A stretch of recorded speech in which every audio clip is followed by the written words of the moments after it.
पिछले दिनों मनसे पदाधिकारी सिद्धांत सोनावने के ऊपर हमला हुआ था जीवदानी मंदिर के नीचे, और उसी मामले को लेकर के आज पालघर थाने जिला अध्यक्ष अविनाश जाधव का दौरा हुआ विरार में। नमस्कार, मैं गोपाल सिंह और आप देख रहे हैं रियल न्यूज नेटवर्क। अब मेरे साथ में है अविनाश जाधव जी और उनसे हम बात करेंगे, तो बने रहिए मेरे साथ और देखते रहिए रियल न्यूज नेटवर्क। पूरा परिवार ने आपके साथ बात किया है, जो माहौल है, और वहाँ रिक्शा वाले 15 साल 16 साल के बच्चे भी रिक्शा ड्राइव करते। ट्रैफिक पुलिस को कई बार हमने वीडियो भी बनाया, कंप्लेन भी नहीं किया। इस बार आप आए हैं, कुछ आगे होगा। मुझे ऐसा लगता है कि कायदा और सुव्यवस्था संभालने का काम पुलिस का है जी अगर पुलिस वो ठीक से नहीं संभाल पा रही है तो हम तो एक्शन को रिएक्शन हम देंगे ना जी।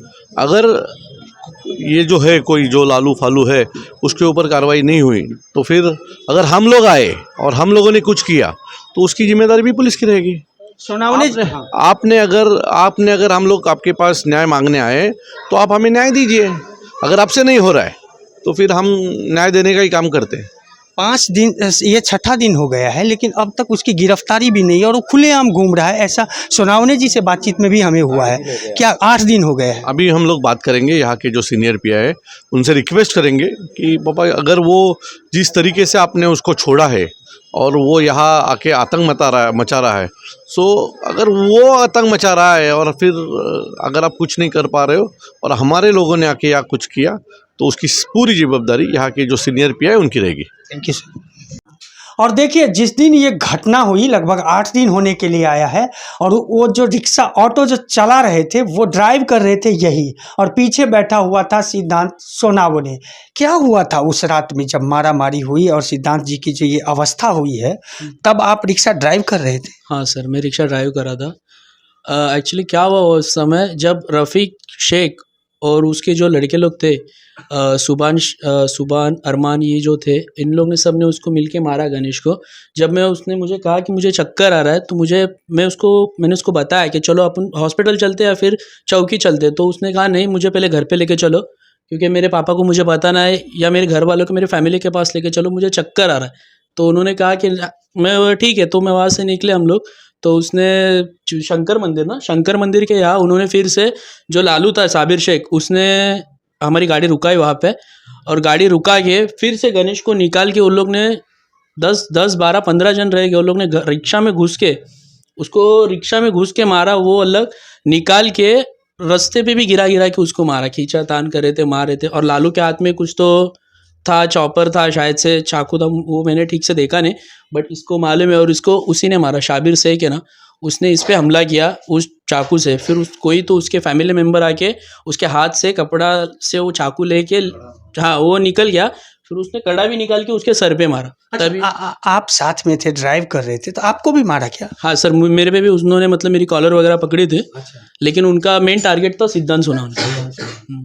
सुना आपने, ये आई विटनेस है। मैं ऐसा इसलिए कह रहा हूं क्योंकि पिछली खबर जो लगाया था उस खबर पे ये मुहर है। अब यहाँ जो अविनाश जाधव जी आए हैं और उनके परिवार से बात किया है, तो मैं भी चाहता हूं कि उनके परिवार के सदस्यों से बात करूं। क्या हुआ? अविनाश जाधव जी यहाँ आए, संतुष्ट हैं आप लोग? हाँ, वो हमसे मिलने आए थे। हमारा भाई का भी तबीयत पूछताछ करने के लिए आए थे। हाँ। उनसे मिले तो उन्होंने आश्वासन दिया है कि 1 हफ्ता रुकने के लिए, तो हम संतुष्ट है वो आए इधर तक। क्या कहेंगे सोनावने जी, आपके लड़के की जो मारपीट हुई है, चाहते क्या है आप लोग?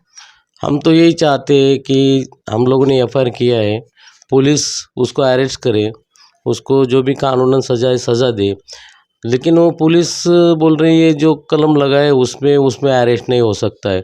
तो ऐसा कैसे होता है? मेरे लड़के पे इतना बड़ा जानलेवा हमला हुआ है, उसका पूरा बदन छलनी हो गया है, पूरा सूज गया है वो अंदर बाहर से, और पुलिस लोग बोल रहे हैं कि वो नॉर्मल है।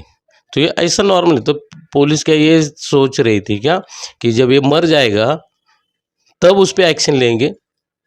तो हम लोग को ये इतना है कि पुलिस ने एक्शन लेना चाहिए, उसको उठाना चाहिए, लालू को और शाबिर को, उनके लड़के लोग को जो आते साथ में थे मारने के लिए। एक आदमी को 15-15 20-20 जन पकड़ के मार रहे, फिर भी पुलिस एक्शन नहीं ले रही। आज वो यहाँ पे जीवदानी स्टैंड पे जहाँ पे हुआ है वो 2-4 दिन गायब था, और आज 2 दिन से वो आके वह बियर पी रहा है, रिक्शा स्टैंड पे आके बियर पी रहा है।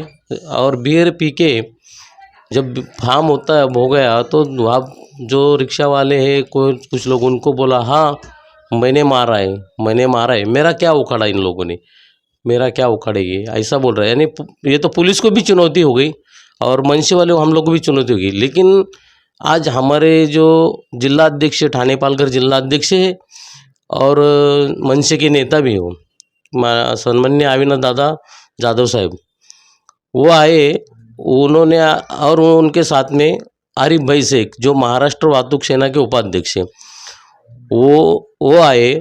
उनके साथ में हमारे वसई के प्रवीण भोईर साहब आ गए, जयेंद्र पाटिल आ गए, प्रफुल्ल ठाकुर आ गए और बहुत सारे नेता आ गए। तो उन्होंने सब देखा, इसकी हालत देखा। वो लोग पहले भी जो बाकी दूसरे लोग हैं वो लोग आके मिल के गए थे, आज उसको देखा। तो अभी वो बोले हम पुलिस से बात करेंगे, अभी वो कार्रवाई करते नहीं करते, तो उसके बाद अगर वो कार्रवाई नहीं करते तो हम कार्रवाई करेंगे। तो जब पुलिस को वाले अगर नहीं कर रहे तो हम ईंट का जवाब पत्थर से देंगे। ईंट का जवाब है। मतलब पुलिस की जो कार्रवाई हो रही है उससे आप संतुष्ट नहीं है? नहीं है, बिल्कुल उससे संतुष्ट नहीं। क्योंकि अगर वो बोल रहे हैं जो कलम लगा है उस पर वो अरेस्ट हो ही नहीं सकता, तो फिर अरेस्ट नहीं होएगा तो फिर तो वो तो खुलेआम घूम रहा है, गलत सलत बातें कर रहा है और उसकी तो डेयरिंग और बढ़ गई ना।